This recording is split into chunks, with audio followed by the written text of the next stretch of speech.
В межпоселенческой центральной библиотеке прошла литературная встреча учащихся школы номер 2 с красносулинским поэтом Константином Курочкиным. Творчество писателя никого из ребят не оставило равнодушным. Они настолько прониклись стихами о войне, что не могли сдержать слез. Его стихи очень тронули меня, так как я, патриот своей страны, очень уважаю праздник 9 мая, и у него очень много хороших стихов об этом. Мне очень понравилось. Вот я слышала, что один стих его тебя до слез просто расстроил. Да. А почему?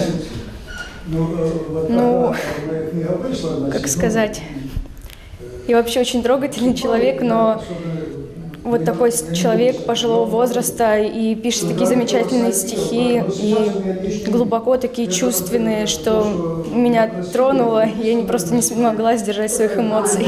Военной тематикой творчество Константина Михайловича не ограничивается. Он познакомил ребят со своими сатирическими произведениями о жизни, о городе.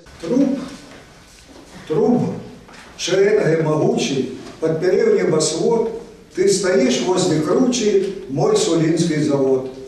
Жарко дышат мартыны в приходящие дни, закопченные стены, заводские огни, непростая работа, раскаленный металл.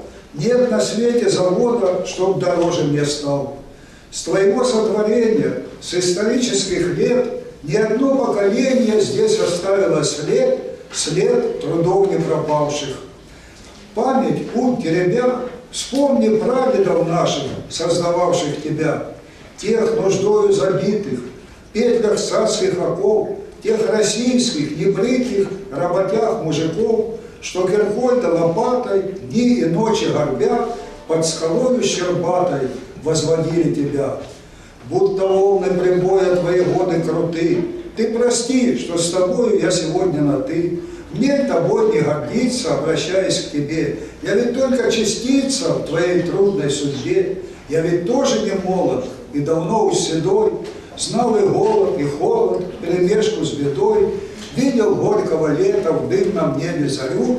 И по праву поэта я с тобой говорю. Старшеклассники с большим интересом внимали выступлению поэта. По окончанию встречи Константин Курочкин подарил книги юным поклонникам своего творчества.